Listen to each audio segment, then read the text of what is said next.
Royals Kannada prime ನ್ಯೂಸ್ಗೆ ಸ್ವಾಗತ. ನಾನು ರಮ್ಯಾ. ಇಂದಿನ ಮುಖ್ಯಾಂಶಗಳು. ಭೂಸ್ವಾಧೀನ ವಿರೋಧಿಸಿ ಅಹೋರಾತ್ರಿ ಧರಣಿಗೆ ನಿರ್ಧಾರ. ಶಿಡ್ಲಘಟ್ಟ ತಾಲೂಕಿನ ಜಂಗಮಕೋಟೆ ಕೈಗಾರಿಕಾ ಪ್ರದೇಶಕ್ಕೆ ವಿರೋಧ. ಮಾರ್ಚ್ 16ರಿಂದ ಜಿಲ್ಲಾಡಳಿತ ಭವನದ ಮುಂದೆ ಪ್ರತಿಭಟನೆ. ರಾಜ್ಯ ರೈತ ಸಂಘಕ್ಕೆ ದಲಿತ ಸಂಘಟನೆಗಳ ಬೆಂಬಲ.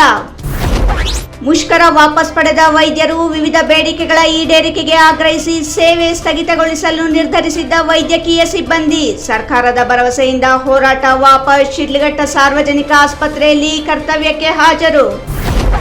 ಕೈವಾರ ಪಟ್ಟಣ ಪಂಚಾಯಿತಿ ಮುಖ್ಯಾಧಿಕಾರಿಯಾಗಿ ರವೀಂದ್ರ ಜಾಯಗೊಂಡೆ ಅಧಿಕಾರ ಸ್ವೀಕಾರ. ಅಧಿಕಾರ ಹಸ್ತಾಂತರಿಸಿದ ಪ್ರಭಾರ ಮುಖ್ಯಾಧಿಕಾರಿ ಚಲಪತಿ. ನೂತನ ಪಟ್ಟಣ ಪಂಚಾಯಿತಿಗೆ ಅಧಿಕಾರಿ ನೇಮಕ. ವಾರ್ತೆಗಳ ವಿವರ. ಶಿಡ್ಲಘಟ್ಟ ತಾಲೂಕಿನ ಜಂಗಮಕೋಟೆ ಹೋಬಳಿಯಲ್ಲಿ ಕೆಐಎಡಿಬಿಯಿಂದ ಭೂಸ್ವಾಧೀನ ಪ್ರಕ್ರಿಯೆಗೆ ರಾಜ್ಯ ರೈತ ಸಂಘ ಸೇರಿ ಹಲವು ಸಂಘಟನೆಗಳು ತೀವ್ರ ವಿರೋಧ ವ್ಯಕ್ತಪಡಿಸಿವೆ. ಈಗಾಗಲೇ ಭೂಸ್ವಾಧೀನ ವಿರೋಧಿಸಿ 800ಕ್ಕೂ ಹೆಚ್ಚು ರೈತರು ಸರ್ಕಾರಕ್ಕೆ ಪತ್ರ ಬರೆದಿದ್ದು, ಬಲವಂತದಿಂದ ಸ್ವಾಧೀನಪಡಿಸಿಕೊಳ್ಳಲು ರಾಜ್ಯ ಸರ್ಕಾರ ಮುಂದಾಗಿರುವ ಕ್ರಮ ಖಂಡಿಸಿ ಅಹೋರಾತ್ರಿ ಧರಣಿಗೆ ರೈತರು ಮುಂದಾಗಿದ್ದಾರೆ. ಈ ಕುರಿತು ಒಂದು ವರದಿ ಇಲ್ಲಿದೆ ನೋಡಿ. ದಯಮಾಡಿ ಸ್ನೇಹಿತರುಗಳು ಚಿಕ್ಕಬಳ್ಳಾಪುರ ಜಿಲ್ಲೆ ಶಿಡ್ಲಘಟ್ಟ ತಾಲೂಕು ಶಿಡ್ಲಘಟ್ಟ ತಾಲೂಕಿನ ಜಂಗಮಕೋಟೆ ಹೋಬಳಿಯಲ್ಲಿ ಕೆಐಎಡಿಬಿಯಿಂದ ರೈತರ ಭೂಸ್ವಾಧೀನ ಪ್ರಕ್ರಿಯೆಗೆ ತೀವ್ರ ವಿರೋಧ ವ್ಯಕ್ತವಾಗಿದ್ದು, ಸರ್ಕಾರದ ಕ್ರಮ ಖಂಡಿಸಿ ರೈತರು ಅಹೋರಾತ್ರಿ ಧರಣಿ ನಡೆಸಲು ಮುಂದಾಗಿದ್ದಾರೆ. ಮಾರ್ಚ್ 16ರಿಂದ ಚಿಕ್ಕಬಳ್ಳಾಪುರ ಜಿಲ್ಲಾಡಳಿತ ಭವನದ ಮುಂದೆ ಪ್ರತಿಭಟನೆ ನಡೆಸಲು ತೀರ್ಮಾನಿಸಲಾಗಿದ್ದು, ಇಂದು ಚಿಕ್ಕಬಳ್ಳಾಪುರದ ಪತ್ರಕರ್ತರ ಭವನದಲ್ಲಿ ನಡೆದ ಸುದ್ದಿಗೋಷ್ಠಿಯಲ್ಲಿ ರೈತ ಸಂಘಟನೆಗಳ ಮುಖಂಡರು, ದಲಿತ ಸಂಘಟನೆಗಳ ಮುಖಂಡರು ಈ ಕುರಿತು ಮಾಹಿತಿ ನೀಡಿದರು. ರಾಜ್ಯ ರೈತ ಸಂಘ ಭಕ್ತರಹಳ್ಳಿ ಬೈರೇಗೌಡ ಮಾತನಾಡಿ, ಶಿಡ್ಲಘಟ್ಟ ತಾಲೂಕಿನ ಜಂಗಮಕೋಟೆ ಹೋಬಳಿಯ ಒಟ್ಟು 13 ಹಳ್ಳಿಗಳ ಜಮೀನು 2024ರ ಜೂನ್ನಲ್ಲಿ ಕೈಗಾರಿಕಾ ಉದ್ದೇಶಕ್ಕಾಗಿ ಭೂಮಿ ಸ್ವಾಧೀನಕ್ಕೆ ಅಧಿಸೂಚನೆ ಹೊರಡಿಸಲಾಗಿದೆ. ಅಂದಿನಿಂದ ನಿರಂತರವಾಗಿ ಹೋರಾಟಗಳು ನಡೆಯುತ್ತಿವೆ. 2823 ಎಕರೆ ಫಲವತ್ತಾದ ಭೂಮಿ ಎಂದು ಸಂಬಂಧಪಟ್ಟ ಇಲಾಖೆಯಲ್ಲಿ ಮಾಹಿತಿ ಇದೆ. ಕೈಗಾರಿಕೆಗಳ ಹೆಸರಿನಲ್ಲಿ ಭೂಮಿ ಸ್ವಾಧೀನ ಪಡೆದುಕೊಳ್ಳಲು ರಾಜ್ಯ ಸರ್ಕಾರ ತುದಿಗಾಲಲ್ಲಿ ನಿಂತಿದೆ. ಕೈಗಾರಿಕೆಗೆ ನಮ್ಮ ವಿರೋಧವಿಲ್ಲ, ಆದರೆ ಕೈಗಾರಿಕಾ ನೀತಿಯಂತೆ ಕೃಷಿಯೇತರ ಭೂಮಿಯಲ್ಲಿ ಕೈಗಾರಿಕೆ ಮಾಡಬೇಕು ಎಂಬುದಕ್ಕೆ ರಾಜ್ಯ ಸರ್ಕಾರ ಬದ್ಧವಾಗಲಿ ಎಂದರು. ಈ ಕುರಿತು ಹಲವು ಬಾರಿ ಒತ್ತಾಯ ಮಾಡಿದರೂ ರಾಜ್ಯ ಸರ್ಕಾರ ಗಮನ ನೀಡುತ್ತಿಲ್ಲ. ರಾಜ್ಯ ಕಾಂಗ್ರೆಸ್ ಸರ್ಕಾರ ಬಂದ ನಂತರ 56,000 ಎಕರೆ ಭೂಮಿ ಕೈಗಾರಿಕಾ ಉದ್ದೇಶಕ್ಕಾಗಿ ರಾಜ್ಯದಲ್ಲಿ ವಶಕ್ಕೆ ಪಡೆಯಲು ತುದಿಗಾಲಲ್ಲಿ ನಿಂತಿದೆ. ಜಿಲ್ಲೆಯ 10.5 ಸಾವಿರ ಎಕರೆ ಸ್ವಾಧೀನ ಪಡಿಸಿಕೊಳ್ಳಲು ಯತ್ನಿಸಲಾಗುತ್ತಿದೆ. ಬೆಂಗಳೂರು ಗ್ರಾಮಾಂತರ ಜಿಲ್ಲೆಯಲ್ಲಿ 26,000 ಎಕರೆ ಭೂಮಿ ವಶಕ್ಕೆ ಪಡೆಯಲು ಯತ್ನಿಸುತ್ತಿದೆ. 2025ರ ಡಿಸೆಂಬರ್ನಲ್ಲಿ ಮತ್ತೊಂದು ಅಧಿಸೂಚನೆ ಹೊರಡಿಸಿರುವ ರಾಜ್ಯ ಸರ್ಕಾರ ರೈತರನ್ನು ಇಬ್ಬಾಗ ಮಾಡಲು ಹೊರಟಿದೆ. 471 ಎಕರೆ ಭೂಮಿಯನ್ನು ಡಿನೋಟಿಫೈ ಮಾಡಿ ರೈತರನ್ನು ಒಡೆಯುವ ಯತ್ನ ಮಾಡುತ್ತಿದ್ದಾರೆ ಎಂದು ಆರೋಪಿಸಿದರು. ಇದನ್ನು ಖಂಡಿಸಿ ರೈತರು ಬೀದಿಗೆ ಇಳಿಯಬೇಕಾಗಿದೆ. ಪ್ರಗತಿಪರ ಸಂಘಟನೆಗಳ ನೇತೃತ್ವದಲ್ಲಿ ಹೋರಾಟ ಮಾಡಲು ನಿರ್ಧರಿಸಲಾಗಿದೆ. ಈ ಹಿಂದೆ ಚಿಕ್ಕಬಳ್ಳಾಪುರದ ಎಪಿಎಂಸಿ ಸಭಾಂಗಣದಲ್ಲಿ ಹಲವು ಸಂಘಟನೆಗಳು ಸೇರಿ ಚರ್ಚೆ ನಡೆಸಲಾಗಿದೆ. ರೈತರ ಫಲವತ್ತಾದ ಭೂಮಿ ಕೈಬಿಡಬೇಕು. 800ಕ್ಕೂ ಹೆಚ್ಚು ರೈತರು ಈ ಸಂಬಂಧ ಸರ್ಕಾರಕ್ಕೆ ಅರ್ಜಿ ಸಲ್ಲಿಸಿದ್ದಾರೆ. 75% ರೈತರ ಒಪ್ಪಿಗೆ ಇಲ್ಲವಾದರೆ ಭೂಮಿ ಸ್ವಾಧೀನ ಪಡೆಯಲು ಸಾಧ್ಯವಿಲ್ಲ ಎಂಬ ನಿಯಮವಿದೆ. ಆದರೆ ರಾಜ್ಯ ಸರ್ಕಾರ ಈ ನಿಯಮಗಳನ್ನು ಗಾಳಿಗೆ ತೂರಿ ಫಲವತ್ತಾದ ರೈತರ ಕೃಷಿ ಭೂಮಿಯನ್ನು ಸ್ವಾಧೀನಪಡಿಸಿಕೊಳ್ಳಲು ಮುಂದಾಗಿರುವುದು ಖಂಡನೀಯ ಎಂದರು. ನಿಯಮಗಳನ್ನು ಗಾಳಿಗೆ ತೂರಿ ಬಲವಂತವಾಗಿ ಭೂ ಸ್ವಾಧೀನಕ್ಕೆ ಸರ್ಕಾರ ಮುಂದಾಗಿದೆ. ಮಾರ್ಚ್ 16ರಿಂದ ಅಹೋರಾತ್ರಿ ಪ್ರತಿಭಟನೆಗೆ ಸಂಘಟನೆಗಳು ನಿರ್ಧರಿಸಲಾಗಿದೆ. ಭೂ ಸ್ವಾಧೀನ ಕೈ ಬಿಡುವವರೆಗೂ ಹೋರಾಟ ಮಾಡಲು ತೀರ್ಮಾನಿಸಲಾಗಿದೆ. ಕೃಷಿಯೇತರ ಭೂಮಿಯಲ್ಲಿ ಕೈಗಾರಿಕೆ ಮಾಡಿ ಉದ್ಯೋಗ ನೀಡಲಿ, ರೈತರ ಫಲವತ್ತಾದ ಭೂಮಿಯಲ್ಲಿ ಬೇಡ. ಈಗಾಗಲೇ ಜಿಲ್ಲೆಯಲ್ಲಿ ರೇಷ್ಮೆ ಕೃಷಿ ಅವಸಾನದ ಅಂಚಿಗೆ ತಲುಪಿದೆ. ಜಂಗಮಕೋಟೆ ರೇಷ್ಮೆ ಮಾರುಕಟ್ಟೆಗೆ ಗೂಡು ಬರುತ್ತಿಲ್ಲ. ಶಿಡ್ಲಘಟ್ಟ ರೇಷ್ಮೆ ಗೂಡಿನ ಮಾರುಕಟ್ಟೆಗೆ ಪ್ರತಿನಿತ್ಯ 1500 ಲಾಟ್ ಗೂಡು ಬರುತ್ತಿತ್ತು. ಇದೀಗ 250 ಲಾಟ್ ಬರುವುದು ಕಷ್ಟವಾಗಿದೆ. ರೇಷ್ಮೆ ಬೆಳೆ ನಾಶ ಮಾಡಿ ರಾಜ್ಯ ಸರ್ಕಾರ ಸಿಲ್ಕ್ ಪಾರ್ಕ್ ಮಾಡಲು ಹೊರಟಿರುವುದು ಹಾಸ್ಯಾಸ್ಪದ ಎಂದರು. ರೈತ 1 ಎಕರೆಯಲ್ಲಿ ಹೂ ಬೆಳೆದರೆ 700 ಮಂದಿಗೆ ಉದ್ಯೋಗ ನೀಡುತ್ತಾನೆ. ರೇಷ್ಮೆ ಹುಳ ಮೇಯಿಸಿದರೆ 50 ಮಂದಿಗೆ ಉದ್ಯೋಗ ನೀಡುತ್ತಾನೆ. ಟೊಮೆಟೊ ಬೆಳೆದರೆ 800 ಮಂದಿಗೆ ಉದ್ಯೋಗ ನೀಡುತ್ತಾನೆ. ಅತಿ ಹೆಚ್ಚು ಉದ್ಯೋಗ ನೀಡಿದ ಕೀರ್ತಿ ರೈತನಿಗೆ ಸಲ್ಲುತ್ತದೆ. ಇಂತಹ ರೈತನ ಫಲವತ್ತಾದ ಭೂಮಿ ಸ್ವಾಧೀನಪಡಿಸಿಕೊಂಡು ರೈತರ ಮಾತ್ರವಲ್ಲದೆ ಕೃಷಿ ಕಾರ್ಮಿಕರ ಹೊಟ್ಟೆ ಹೊಡೆಯಲು ರಾಜ್ಯ ಸರ್ಕಾರ ಮುಂದಾಗಿರುವುದು ಖಂಡನೀಯ. ಸರ್ಕಾರದ ಈ ಕ್ರಮ ಖಂಡಿಸಿ ನಡೆಸುತ್ತಿರುವ ಹೋರಾಟದಲ್ಲಿ ಜಿಲ್ಲೆಯ ಎಲ್ಲ ಸಂಘಟನೆಗಳು ಭಾಗವಹಿಸಿ ಬೆಂಬಲ ನೀಡುವಂತೆ ಅವರು ಕೋರಿದರು. ದಲಿತ ಸಂಘರ್ಷ ಸಮಿತಿ ಅಧ್ಯಕ್ಷ ಕೆಸಿ ರಾಜಕಾಂತ್ ಮಾತನಾಡಿ, ಡಿಎಸ್ಎಸ್ ರೈತರ ಹೋರಾಟಕ್ಕೆ ಬೆಂಬಲ ನೀಡಲಿದೆ ಎಂದರು. ರೈತರ ಹಿತ ಕಾಯುವುದು ಯಾವುದೇ ಸರ್ಕಾರದ ಜವಾಬ್ದಾರಿ. ಇಂತಹ ಸರ್ಕಾರಗಳು ಬಲವಂತವಾಗಿ ರೈತರ ಭೂಮಿ ಸ್ವಾಧೀನಪಡಿಸಿಕೊಳ್ಳಲು ಮುಂದಾಗಿರುವುದು ಸರಿಯಲ್ಲ. ರೈತರ ವಿರೋಧದ ನಡುವೆಯೂ ಭೂಮಿ ಸ್ವಾಧೀನಕ್ಕೆ ಸರ್ಕಾರ ಮುಂದಾಗಿರುವ ಕ್ರಮ ಖಂಡಿಸಿ ರೈತರು ಮಾರ್ಚ್ 16ರಿಂದ ನಡೆಸಲಿರುವ ಹೋರಾಟಕ್ಕೆ ಬೆಂಬಲ ನೀಡುವುದಾಗಿ ಹೇಳಿದರು. ರೈತರಿಂದ ಬಲವಂತವಾಗಿ ಭೂಮಿ ಕಸಿದುಕೊಳ್ಳುವ ಯತ್ನ ಸರ್ಕಾರ ಮಾಡಬಾರದು. ರೈತ ಸಂಘಟನೆಗಳು ಮಾಡುತ್ತಿರುವ ಹೋರಾಟಕ್ಕೆ ದಲಿತ ಸಂಘರ್ಷ ಸಮಿತಿ ಬೆಂಬಲ ನೀಡುತ್ತದೆ ಮತ್ತು ಭೂ ಸ್ವಾಧೀನ ಕೈ ಬಿಡುವವರೆಗೂ ಹೋರಾಟ ಮುಂದುವರಿಯಲಿದೆ ಎಂದು ರಾಜಕಾಂತ್ ಹೇಳಿದರು.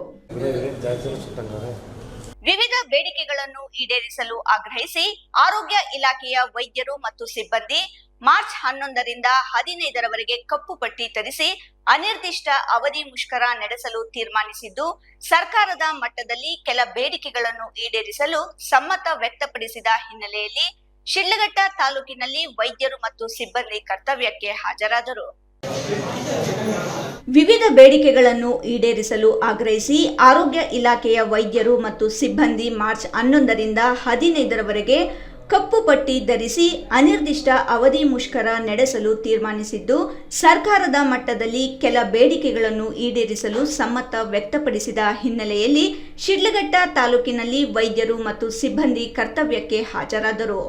ಶಿಡ್ಲಘಟ್ಟ ನಗರದ ಸಾರ್ವಜನಿಕ ಆಸ್ಪತ್ರೆಯಲ್ಲಿ ವೈದ್ಯರು ಮತ್ತು ಸಿಬ್ಬಂದಿ ಒಳ ಮತ್ತು ಹೊರ ರೋಗಿಗಳಿಗೆ ಚಿಕಿತ್ಸೆ ನೀಡುತ್ತಿದ್ದ ದೃಶ್ಯಗಳು ಕಂಡುಬಂದಿತ್ತು. ಸರ್ಕಾರ ತಮ್ಮ ಬೇಡಿಕೆಗಳನ್ನು ಈಡೇರಿಸದ ಪಕ್ಷದಲ್ಲಿ ಮಾರ್ಚ್ 16ರಿಂದ ಮುಷ್ಕರವನ್ನು ತೀವ್ರಗೊಳಿಸಲು ವೈದ್ಯರು ಮತ್ತು ಸಿಬ್ಬಂದಿ ನಿರ್ಧರಿಸಿದರು. ಇದೇ ವಿಚಾರವನ್ನು ಸ್ಥಳೀಯ ಶಾಸಕರು, ತಹಸೀಲ್ದಾರ್ ಮತ್ತು ನಗರ ಪೊಲೀಸ್ ಠಾಣೆಯ ಅಧಿಕಾರಿಗಳಿಗೆ ಸಹಕರಿಸುವಂತೆ ವೈದ್ಯರು ಮತ್ತು ಸರ್ಕಾರಿ ನೌಕರರು ಮನವಿ ಮಾಡಿದರು. ನಿನ್ನೆ ನಡೆದ ಸಭೆಯಲ್ಲಿ ಕೆಲವೊಂದು ಬೇಡಿಕೆಗಳನ್ನು ಈಡೇರಿಸಲು ಸರ್ಕಾರದ ಮಟ್ಟದಲ್ಲಿ ತೀರ್ಮಾನ ಕೈಗೊಂಡ ಹಿನ್ನೆಲೆಯಲ್ಲಿ ವೈದ್ಯರು ಮತ್ತು ಸಿಬ್ಬಂದಿ ಸಾರ್ವಜನಿಕರ ಹಿತದೃಷ್ಟಿಯಿಂದ ಕರ್ತವ್ಯಕ್ಕೆ ಹಾಜರಾಗಿದ್ದಾರೆ. F Pasha, Royals Kannada, Sidlaghatta. ಚಿಂತಾಮಣಿ ತಾಲೂಕಿನ ಕೈವಾರ ಪಟ್ಟಣ ಪಂಚಾಯಿತಿ ಮುಖ್ಯಾಧಿಕಾರಿಯಾಗಿ ರವೀಂದ್ರ ಜಾಯಗೊಂಡೆ ಅಧಿಕಾರ ಸ್ವೀಕರಿಸಿದರು. ಪ್ರಧಾರಿ ಮುಖ್ಯಾಧಿಕಾರಿಯಾಗಿದ್ದ ಜಿಎನ್ ಚಲಪತಿ ಅಧಿಕಾರ ಹಸ್ತಾಂತರಿಸಿದರು.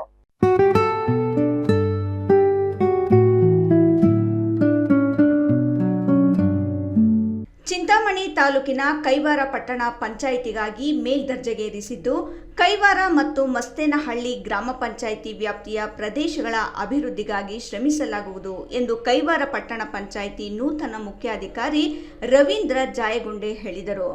ಅಧಿಕಾರ ಸ್ವೀಕಾರದ ನಂತರ ಮಾತನಾಡಿದ ಅವರು, ಕೈವಾರ ಪ್ರಸಿದ್ಧಿ ಯಾತ್ರಾ ಸ್ಥಳವಾಗಿದ್ದು ಪ್ರತಿನಿತ್ಯ ಸಾವಿರಾರು ಯಾತ್ರಾರ್ಥಿಗಳು ಆಗಮಿಸುತ್ತಾರೆ. ಗ್ರಾಮದಲ್ಲಿ ಸ್ವಚ್ಛತೆ ಮತ್ತು ಕುಡಿಯುವ ನೀರಿಗಾಗಿ ಪ್ರಥಮ ಆದ್ಯತೆ ನೀಡಲಾಗುವುದು ಎಂದರು. ರವೀಂದ್ರ ಜಾಯಗೊಂಡೆ ಅಂತ KMS ಮುಖ್ಯಾಧಿಕಾರಿ ಶ್ರೇಣಿ 1 ಇವತ್ತು ಕೈವಾರ ಪಟ್ಟಣ ಪಂಚಾಯತಿದು ಚಾರ್ಜ್ ತಗೊಳಕ್ಕೆ ಬಂದಿದ್ದೀನಿ. ಅಲ್ಲಿರುವಂಥ ಏನೇ ಸಮಸ್ಯೆಗಳಿದ್ದರೂ, ಸಾರ್ವಜನಿಕ ಸಮಸ್ಯೆಗಳಿದ್ದರೂ ಎಲ್ಲ ಕೆಲಸ ಕಾರ್ಯಗಳನ್ನು ಕಾನೂನುಬದ್ಧವಾಗಿ ಮಾಡ್ಕೊಂಡು ಹೋಗೋಣ ಅಂತ ಅಂದ್ಕೊಂಡಿದ್ದೀನಿ. ತಮ್ಮೆಲ್ಲರ ಸಹಕಾರ ಯಾವತ್ತೂ ಇರಲಿ ಅಂತ ಕೈವಾರ ಹಾಗೂ ಮಸ್ತೇನಹಳ್ಳಿ ಪಟ್ಟಣ ಪಂಚಾಯತಿ ವ್ಯಾಪ್ತಿಯಲ್ಲಿರುವಂಥ ಎಲ್ಲ ಸಾರ್ವಜನಿಕರಿಗೂ ನಾನು ಕೇಳ್ಕೊಳ್ತಾ ಇದ್ದೀನಿ. ಧನ್ಯವಾದಗಳು. ಗ್ರಾಮದ ಎಲ್ಲ ಮುಖಂಡರ ಸಹಕಾರದಿಂದ ನಾಗರಿಕರಿಗೆ ಮತ್ತು ಆಗಮಿಸುವ ಭಕ್ತರಿಗೆ ಮೂಲ ಸೌಲಭ್ಯಗಳನ್ನು ಒದಗಿಸಲು ಕ್ರಮ ಕೈಗೊಳ್ಳಲಾಗುವುದು. ಭವಿಷ್ಯವನ್ನು ಗಮನಿಸಿ ಹಂತ ಹಂತವಾಗಿ ಯೋಜನಾಬದ್ಧವಾದ ಕಾರ್ಯಕ್ರಮಗಳನ್ನು ರೂಪಿಸಲಾಗುವುದು ಎಂದು ಭರವಸೆ ನೀಡಿದರು. ಈ ವೇಳೆ ಜಿಎನ್ ಚಲಪತಿ ಉಪಸ್ಥಿತರಿದ್ದರು. ಇಮ್ರಾನ್ ಖಾನ್, ರಾಯಲ್ಸ್ ಕನ್ನಡ, ಚಿಂತಾಮಣಿ.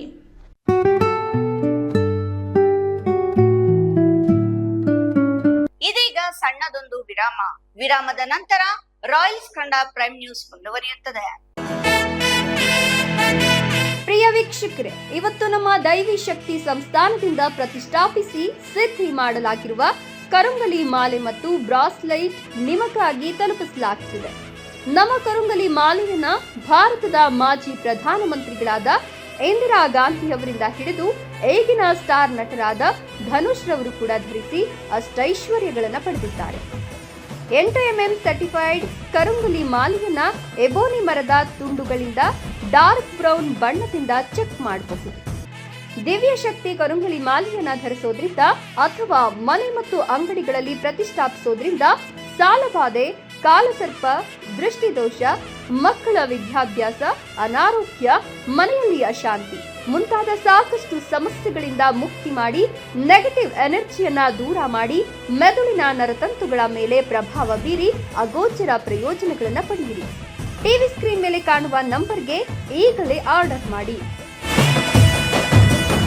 ವಿರಾಮದ ನಂತರ ರಾಯಲ್ಸ್ ಕನ್ನಡ ಪ್ರೈಮ್ ನ್ಯೂಸ್ಗೆ ಸ್ವಾಗತ.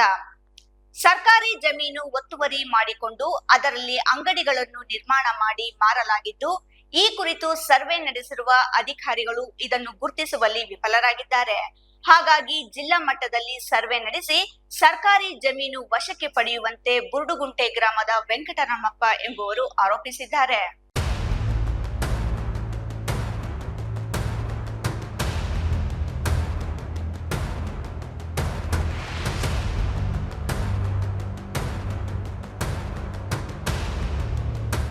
ಚೇಳೂರು ತಾಲೂಕಿನ ಬುರುಡುಗುಂಟೆ ಗ್ರಾಮದ ಸರ್ವೆ ನಂಬರ್ 1ರಲ್ಲಿ 39 ಗುಂಟೆ ಜಮೀನು ಪಟೇಲ್ ಜಬ್ಬಾರ್ ಖಾನ್ ಮತ್ತು ಗೌಸ್ ಖಾನ್ ಎಂಬುವರ ಹೆಸರಿನಲ್ಲಿದ್ದು, ಇದರಲ್ಲಿ 4 ಗುಂಟೆ ಬಿ ಖರಾಬು ಜಮೀನು 1919ರಲ್ಲಿ ಬ್ರಿಟಿಷರು ಪೊಲೀಸ್ ಸ್ಟೇಷನ್ ನಿರ್ಮಾಣ ಮಾಡಿದ್ದಾರೆ.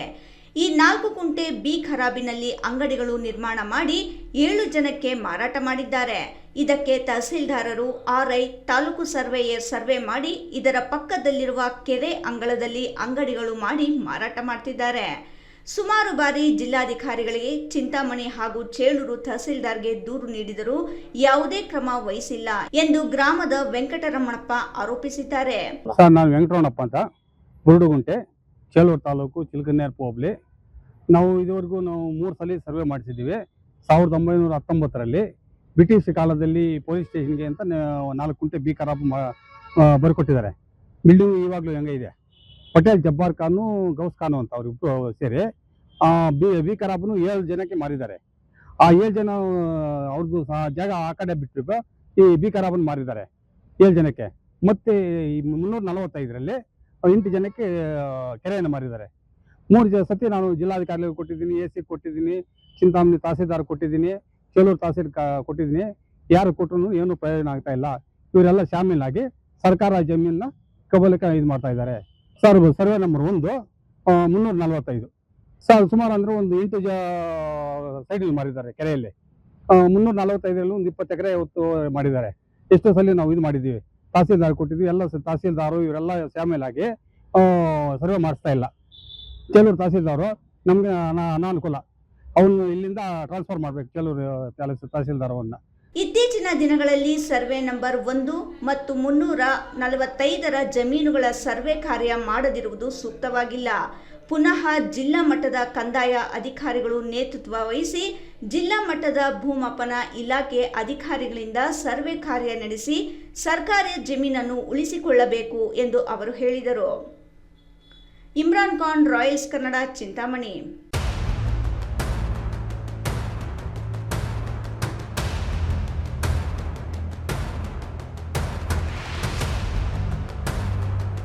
ಚಿಂತಾಮಣಿ ನಗರದ ನಾರಪ್ಪೆಕುಂಟೆ ಬಳಿ ಮಂಗಳಮುಖಿಯರು ಗಂಗಾ ಭವಾನಿ ದೇವಿಗೆ ವಿಶೇಷ ಪೂಜೆ ಸಲ್ಲಿಸಿ ಗಂಗಾ ಮಾತೆಗೆ ಭಜನೆ, ಆರತಿ ಮತ್ತು ಮಂತ್ರೋಚ್ಚಾರಣೆಯೊಂದಿಗೆ ಪೂಜೆ ಸಲ್ಲಿಸಿದರು. ಜೈ ಜೈ ಮಾತಾ ಸಂತೋಷಿ ಮಾತಾ, ಜೈ ಜೈ ಮಾತಾ ಸಂತೋಷಿ ಮಾತಾ, ಸಂತೋಷಿ ಮಾತಾ, ಜೈ ಜೈ ಮಾತಾ. ಚಿಂತಾಮಣಿ ನಗರದ ನಾರಪ್ಪೆಕುಂಟೆ ಬಳಿ ಮಂಗಳಮುಖಿಯರು ಗಂಗಾ ಭವಾನಿ ದೇವಿಗೆ ವಿಶೇಷ ಪೂಜೆ ಸಲ್ಲಿಸಿ ಗಂಗಾ ಮಾತೆಗೆ ಭಜನೆ, ಆರತಿ ಮತ್ತು ಮಂತ್ರೋಚ್ಚಾರಣೆಯೊಂದಿಗೆ ಪೂಜೆ ಸಲ್ಲಿಸಿದರು. ಇಂದು ಬೆಳಿಗ್ಗೆ ಚಿಂತಾಮಣಿ ತಾಲೂಕಿನ ಮಂಗಳಮುಖಿಯರ ತಂಡ ನಗರದ ನಾರಪ್ಪ ಕುಂಟೆಯಿಂದ ಮೆರವಣಿಗೆ ಹೋಗಿ ತಾಲೂಕಿನ ಗೋಪಸಂದ್ರ ಸಮೀಪದ ಗಂಗಾ ಭವಾನಿ ದೇವಿಗೆ ತಂಬಿಟ್ಟಿನ ದೀಪಗಳನ್ನು ಹೊತ್ತು ಗಂಗಾ ಮಾತೆಗೆ ವಿಶೇಷ ಪೂಜೆ ಸಲ್ಲಿಸಿ ನಾಡಿನ ಜನತೆ ಸುಖ ಶಾಂತಿ ನೆಮ್ಮದಿಯಿಂದ ಬಾಳಲಿ, ದೇವರು ಎಲ್ಲರಿಗೂ ಆರೋಗ್ಯ ಆಯಸ್ಸು ಕೊಡಲಿ ಎಂದು ಪ್ರಾರ್ಥಿಸಿದರು. ಈ ವೇಳೆ ಮಂಗಳಮುಖಿಯರ ಮುಖ್ಯಸ್ಥ ಸೈಯದ್ ಸಲ್ಮಾ ಮಾತನಾಡಿ, ಇತ್ತೀಚಿನ ದಿನಗಳಲ್ಲಿ ರಸ್ತೆ ಅಪಘಾತದಲ್ಲಿ ಮಂಗಳಮುಖಿಯರು ಗಾಯಗೊಂಡಿದ್ದು, ಮುಂದಿನ ದಿನಗಳಲ್ಲಿ ಇಂತಹ ಅನಾಹುತಗಳು ಎಲ್ಲಿಯೂ ಸಂಭವಿಸಬಾರದು ಹಾಗೂ ರಸ್ತೆ ಅಪಘಾತಗಳು ಆಗಬಾರದೆಂಬ ಕಾರಣಕ್ಕೆ ಗಂಗಾ ಮಾತೆಗೆ ವಿಶೇಷ ಪೂಜೆ ಸಲ್ಲಿಸುತ್ತಿದ್ದೇವೆ ಎಂದರು. ಚಿಂತಾಮಣಿ ನಾಗರಿಕಕ್ಕೋಸ್ಕರ ನಾವು ಮಾಡ್ತಾ ಸುಖ ಶಾಂತಿ ಇರಬೇಕಂತ ಯಾರೋ ಪೂಜಾರಂದರು ಗೋಪಸಂದ್ರ ಚರು ಹತ್ರ ಮೊನ್ನೆ ಆಕ್ಸಿಡೆಂಟ್ ಐತೆ ನಮ್ಮ ಮಂಗಳಮುಖಿಯವ್ರದ್ದು. ಇದೆಲ್ಲ ಆಗಬಾರ್ದಮ್ಮ, ನೀವು ಶಾಂತಿ ಮಾಡಬೇಕು, ನೀವು ಗಂಗಾ ಭವಾನಿ ಹತ್ರ ಹೋಗಿ ನೀರು ಒಳಗಡೆ ಹೋಗಿ ಶಾಂತಿ ಮಾಡಿ ನೀವು ಪೂಜೆ ಮಾಡ್ಕೊಂಡು ಬಂದರೆ ಎಲ್ಲರೂ ಚೆನ್ನಾಗಿರ್ತಾರಂತಂದು ಹೇಳಿದ್ರು. ಅದಕ್ಕೋಸ್ಕರ ನಾವು ಮಾಡ್ತಾಯಿದ್ದೀವಿ. ಎಲ್ಲರೂ ಚೆನ್ನಾಗಿರಬೇಕು. ಯಾಕಂದರೆ ನಮಗೆ ₹1 ₹2 ಅಂಗಡಿಯವ್ರು ಕೊಡ್ತಾರೆ, ಅವ್ರಿಗೆ ಏನೇನು ಆಗಿದ್ರೆ ನಮ್ಗೆ ಬಾಧೆ ಆಗುತ್ತೆ. ಅದಕ್ಕೋಸ್ಕರ ಎಲ್ಲರೂ ಚೆನ್ನಾಗಿರಬೇಕು. ಇವಾಗ ಮೊನ್ನೆ ಹುಣ್ಣಿಮೆ ಬಂತು, ಹುಣ್ಣಿಮೆ ಚಂದ್ರಗ್ರಹಣ ಬಂತು, ಎಷ್ಟೋ ರಾಶಿಗಳಿಗೆಲ್ಲ ಚೆನ್ನಾಗಿಲ್ಲ, ಅವರು ಚೆನ್ನಾಗಿರ್ಬೇಕಂತ ಅವ್ರಿಗೋಸ್ಕರ ಕೂಡ ನಾವು ಶಾಂತಿ ಮಾಡ್ತಾಯಿದ್ದೀವಿ. ಎಲ್ಲರೂ ಚೆನ್ನಾಗಿರ್ಬೇಕು, ಮರಿ ಮಕ್ಕಳು ತನ್ನಕ್ಕಿರಬೇಕು. ಎಷ್ಟು ಜನ ಇದ್ದಾರೆ ಚಿಂತಾಮಣಿ ಒಳಗಡೆ ಅವ್ರ ಎಲ್ಲರೂ ಇರಬೇಕು. ಇದು ಎಲ್ಲೆಲ್ಲೂ ಈಡೋ ಹೋಗುತ್ತೆ. ಎಲ್ಲರೂ ಯಾರಿಗೆ ಆಕ್ಸಿಡೆಂಟ್ ಆಗಬಾರ್ದು, ಅವರು ಸೇಫ್ಟಿಗೆ ಹೋಗಿ ಮನೆಗೆ ಹೋಗಿ ಸೇಫ್ಟಿಗೆ ಹೋಗ್ಬೇಕಂತ ನಾವು ಅದೇ ಬೇಡ್ಕೊತೀವಿ. ಎಲ್ಲರೂ ಚೆನ್ನಾಗಿರ್ಬೇಕು. ಈ ಸಂದರ್ಭದಲ್ಲಿ ಮಂಗಳಮುಖಿಯರಾದ ಸಂಗೀತ, ಅಶ್ವಿನಿ, ಪ್ರಿಯಾ, ಪೂನಂ, ಬಿಂದು ಇದ್ದರು. ಇಮ್ರಾನ್ ಖಾನ್, ರಾಯಲ್ಸ್ ಕನ್ನಡ, ಚಿಂತಾಮಣಿ. ಜೈ ಜೈ ಮಾತಾ ಸಂತೋಷಿ ಮಾತಾ, ಜೈ ಜೈ ಮಾತಾ ಸಂತೋಷಿ ಮಾತಾ. ಕೋಲಾರ ನಗರದ ಕೋಟೆ ಬಡಾವಣೆಯಲ್ಲಿ ನೆಲೆಸಿರುವ ಪುರಾಣ ಪ್ರಸಿದ್ಧ ನಗರದ ಶಕ್ತಿ ದೇವತೆ ಶ್ರೀ ಕೋಲಾರಮ್ಮ ಬ್ರಹ್ಮರಥೋತ್ಸವ ಸಾವಿರಾರು ಭಕ್ತರ ಸಮ್ಮುಖದಲ್ಲಿ ಬುಧವಾರ ಶ್ರದ್ಧಾ ಭಕ್ತಿಯಿಂದ ನೆರವೇರಿತು.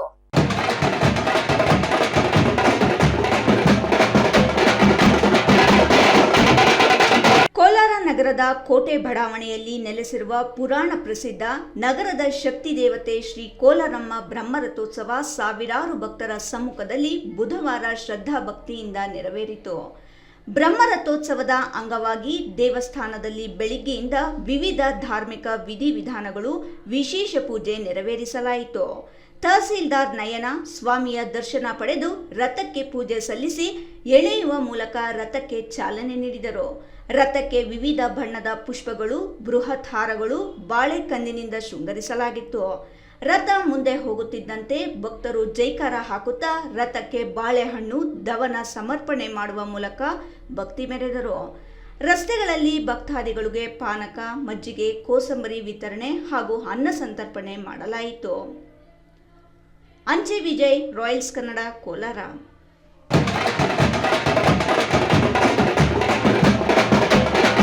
ಚೇಳೂರು ಬಾಗೇಪಲ್ಲಿ ಮುಖ್ಯ ರಸ್ತೆಯಲ್ಲಿರುವ ಸುಪ್ರಸಿದ್ಧ ಕೊಂಡಿಕೊಂಡೆ ಗಂಗಮ್ಮನ ಬೆಟ್ಟದಲ್ಲಿ ಮುಂದಿನ 10 ದಿನಗಳ ಕಾಲ ಧಾರ್ಮಿಕ ಕಾರ್ಯಕ್ರಮಗಳು ನಡೆಯಲಿವೆ.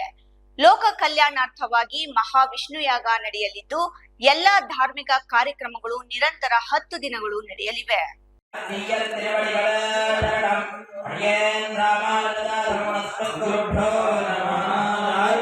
ಚೇಳೂರು ಬಾಗೇಪಲ್ಲಿ ಮುಖ್ಯ ರಸ್ತೆಯಲ್ಲಿರುವ ಸುಪ್ರಸಿದ್ಧ ಕೊಂಡಿಕೊಂಡೆ ಗಂಗಮ್ಮನ ಬೆಟ್ಟದ ಸಾಲು 100ಕ್ಕೂ ಹೆಚ್ಚು ಎಕರೆ ಪ್ರದೇಶದಷ್ಟು ವಿಸ್ತೀರ್ಣವಿದ್ದು, ಗಂಗಮ್ಮನ ಬೆಟ್ಟದಲ್ಲಿ ಮಳೆಗಾಲದಲ್ಲಿ ಈ ಬೆಟ್ಟಕ್ಕೆ ಮಂಜು ಆವರಿಸುವ ಪರಿಣಾಮ ನೋಡಲು ಪ್ರವಾಸಿಗರಿಗೆ ಸುಂದರವಾಗಿ ಕಾಣುತ್ತದೆ. ಈ ಸುಂದರ ಬೆಟ್ಟದಲ್ಲಿ ನಾಡಿನ ಜನರ ಲೋಕ ಕಲ್ಯಾಣಕ್ಕೆ ಗಂಗಮ್ಮನ ಬೆಟ್ಟದಲ್ಲಿ ಮಹಾವಿಷ್ಣುವಿನ ಯಾಗ ನಡೆಯುತ್ತಿದೆ. ಈ ತಿಂಗಳ 6ರಂದು ಪ್ರಾರಂಭವಾಗಿ 15ರ ಸಂಜೆ 6 ಗಂಟೆಗೆ ಕಲ್ಯಾಣೋತ್ಸವ ನಡೆದು ಧಾರ್ಮಿಕ ಕಾರ್ಯಕ್ರಮಗಳು ಮುಕ್ತಾಯವಾಗುತ್ತದೆ. ಚೇಳೂರು ತಾಲೂಕಿನ ಸುತ್ತಮುತ್ತಲೂ ಬೆಟ್ಟಗಳ ನಾಡಾಗಿದೆ. ಅದರಲ್ಲಿ ಗಡಿಗವಾರಪಲ್ಲಿ ಬೆಟ್ಟ, ಬುರುಡಗುಂಟೆ ದೇವಾಲಯ, ಚಿಟ್ಟಿಗಾನಪುರ ಬೆಟ್ಟ ಹೀಗೆ ಹಲವಾರು ಬೆಟ್ಟಗಳು ಇದ್ದು, ಬೆಟ್ಟಗಳು ನೋಡಲು ಬಲು ಸುಂದರ, ಜೊತೆಗೆ ಪುರಾಣ ಮತ್ತು ಪ್ರೇಕ್ಷಣೀಯ ಸ್ಥಳಗಳಾಗಿ ಸಹ ಗುರುತಿಸಿಕೊಂಡಿದೆ. ಬೆಟ್ಟದ ಮೇಲೆ ದೇವಾಲಯದ ಪಕ್ಕ 100 ಅಡಿಗಳ ಆಳದ ಬಾವಿ ಇದೆ. ಬಾವಿಯಲ್ಲಿ ಎಲ್ಲ ಕಾಲದಲ್ಲೂ ನೀರು ಇರುತ್ತದೆ. ಈ ನೀರಿನ ಮೇಲೆ ಹಸಿರಿನ ಚಾಪೆ ಹಾಗೆ ತೆಪ್ಪ ಇದ್ದು, ಈ ತೆಪ್ಪದ ಮೇಲೆ 100 ಜನ ನಿಂತುಕೊಳ್ಳಬಹುದು, ಆದರೆ ಮುಳುಗುವುದಿಲ್ಲ. ಇದೇ ಇಲ್ಲಿನ ಪವಾಡವೆಂದು ಹೇಳುತ್ತಾರೆ. ಜೊತೆಗೆ ದೇವಾಲಯದ ಬೆಟ್ಟದ ಮೇಲೆ ಧಾರ್ಮಿಕ ಸಭೆ, ದೇವರ ಭಜನೆಗಳು, ಚಿಂತನೆಗಳು ನಡೆಯುತ್ತಿರುತ್ತವೆ. ಬೆಟ್ಟದ ಕೆಳಗಿನಿಂದ ಮೇಲಿನವರೆಗೂ ಹಾಗೂ ದೇವಾಲಯಗಳಿಗೆ ಯಾಗ ಮಾಡುತ್ತಿರುವ ವೇದಿಕೆಗೆ ವಿದ್ಯುತ್ ದೀಪಾಲಂಕಾರ ಮಾಡಿರುವುದು ಭಕ್ತರಿಗೆ ಅತ್ಯಾಕರ್ಷಕವಾಗಿದೆ. ಕೊಂಡೆ ಬೆಟ್ಟದಲ್ಲಿ ಈ ಹಿಂದೆ ಮಹಾರುದ್ರ ಯಾಗ ಮಾಡಿದ್ದು, ಇತ್ತೀಚೆಗೆ ಮಹಾದ್ವಾರ ಉದ್ಘಾಟನೆ ಮಾಡಿಲ್ಲ. ಕೊಂಡೆ ಗಂಗಮ್ಮ ದೇವತೆಯ ಮಹಾದ್ವಾರದ ಪ್ರತಿಷ್ಠಾಪನೆ ಮಾಡಿ ಹೆಲಿಕಾಪ್ಟರ್ನಿಂದ ಪುಷ್ಪಾಭಿಷೇಕ ಮಾಡುವ ಮೂಲಕ ಧಾರ್ಮಿಕ ಕಾರ್ಯಕ್ರಮಕ್ಕೆ ಚಿತ್ರದುರ್ಗ ಪೀಠಾಧಿಕಾರಿಗಳಾದ ಶ್ರೀ ಇಮ್ಮಡಿ ಸಿದ್ದರಾಮೇಶ್ವರ ಸ್ವಾಮೀಜಿಗಳು ಆಗಮಿಸಿದ್ದರು. ಇದೀಗ ಮಹಾವಿಷ್ಣುವಿನ ಯಾಗ ಮಾಡುತ್ತಿದ್ದು, ಭಕ್ತರು ಭಾಗವಹಿಸಬಹುದು, ದೇವಾಲಯದ ಅಭಿವೃದ್ಧಿಗೆ ತನು ಮನ ಧನ ಸಹಾಯ ಮಾಡಬಹುದು ಎಂದು ದೇವಾಲಯದ ವ್ಯವಸ್ಥಾಪಕರು ರಾಮಾಂಜಿ ಸ್ವಾಮಿ ಮನವಿ ಮಾಡಿದ್ದಾರೆ. ಧನಂಜಯ್, ರಾಯಲ್ಸ್ ಕನ್ನಡ, ಚೇಳೂರು.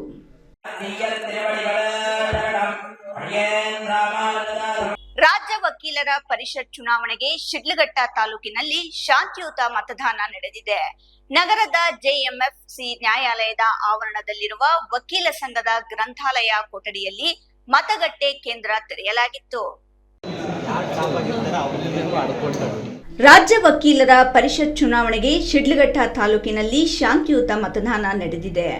ನಗರದ ಜೆಎಂಎಫ್ಸಿ ನ್ಯಾಯಾಲಯದ ಆವರಣದಲ್ಲಿರುವ ವಕೀಲ ಸಂಘದ ಗ್ರಂಥಾಲಯ ಕೊಠಡಿಯಲ್ಲಿ ಮತಗಟ್ಟೆ ಕೇಂದ್ರ ತೆರೆಯಲಾಗಿತ್ತು. ಚುನಾವಣೆಯಲ್ಲಿ ರಾಜ್ಯಾದ್ಯಂತ 149 ಅಭ್ಯರ್ಥಿಗಳು ಕಣದಲ್ಲಿದ್ದು, ಆ ಪೈಕಿ 23 ಅಭ್ಯರ್ಥಿಗಳನ್ನು ಆಯ್ಕೆ ಮಾಡಬೇಕಾಗಿದೆ. ತಾಲೂಕಿನಲ್ಲಿ 122 ಮತದಾರರಿದ್ದು, ಬೆಳಿಗ್ಗೆ 9:30ರಿಂದ ಸಂಜೆ 6 ಗಂಟೆಯ ತನಕ ಮತದಾನ ಮಾಡಲು ಅವಕಾಶ ಕಲ್ಪಿಸಲಾಗಿತ್ತು. ತಾಲೂಕು ಸಹಕಾರ ಅಭಿವೃದ್ಧಿ ಅಧಿಕಾರಿ ಮಂಜುನಾಥ್ ಅವರ ನೇತೃತ್ವದಲ್ಲಿ ಮತದಾನ ಶಾಂತಿಯುತವಾಗಿ ನೆರವೇರಿತು. ವಕೀಲರು ತಮ್ಮ ನೆಚ್ಚಿನ ಅಭ್ಯರ್ಥಿಗಳಿಗೆ ಮತ ನೀಡುವಂತೆ ಮತದಾರರಿಗೆ ಮನವಿ ಮಾಡುತ್ತಿದ್ದ ದೃಶ್ಯಗಳು ಸಾಮಾನ್ಯವಾಗಿ ಕಂಡುಬಂದಿತ್ತು. ಅಭ್ಯರ್ಥಿಗಳಿಗೆ ಪ್ರಥಮ ಪ್ರಶಸ್ತ್ಯದ ಮತಗಳನ್ನು ನೀಡಿ ಬೆಂಬಲಿಸಬೇಕೆಂದು ಕೋರುತ್ತಿದ್ದರು. ಮತದಾನದ ವೇಳೆಯಲ್ಲಿ ಯಾವುದೇ ರೀತಿಯ ಗೊಂದಲಗಳಿಲ್ಲದೆ ವ್ಯವಸ್ಥೆ ಮಾಡಲಾಗಿತ್ತು. ಮತದಾನದ ಕೇಂದ್ರದೊಳಗೆ ಮೊಬೈಲ್ ಬಳಕೆಯನ್ನು ಸಂಪೂರ್ಣವಾಗಿ ನಿಷೇಧಿಸಲಾಗಿತ್ತು. ಮತದಾರರ ವಕೀಲರು ಮೊಬೈಲ್ಗಳನ್ನು ಮತಗಟ್ಟೆ ಕೇಂದ್ರದಿಂದ ಹೊರಗಡೆ ಇಟ್ಟು ಮತದಾನ ಮಾಡಲು ಉತ್ಸಾಹ ತೋರಿಸಿದರು. F Pasha, Royals Kannada, Sidlaghatta.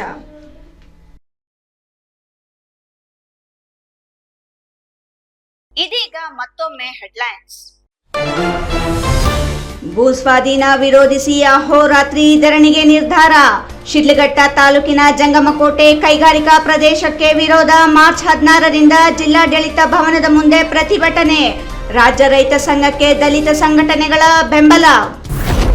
ಮುಷ್ಕರ ವಾಪಸ್ ಪಡೆದ ವೈದ್ಯರು. ವಿವಿಧ ಬೇಡಿಕೆಗಳ ಈಡೇರಿಕೆಗೆ ಆಗ್ರಹಿಸಿ ಸೇವೆ ಸ್ಥಗಿತಗೊಳಿಸಲು ನಿರ್ಧರಿಸಿದ್ದ ವೈದ್ಯಕೀಯ ಸಿಬ್ಬಂದಿ. ಸರ್ಕಾರದ ಭರವಸೆಯಿಂದ ಹೋರಾಟ ವಾಪಸ್. ಶಿಡ್ಲಘಟ್ಟ ಸಾರ್ವಜನಿಕ ಆಸ್ಪತ್ರೆಯಲ್ಲಿ ಕರ್ತವ್ಯಕ್ಕೆ ಹಾಜರು.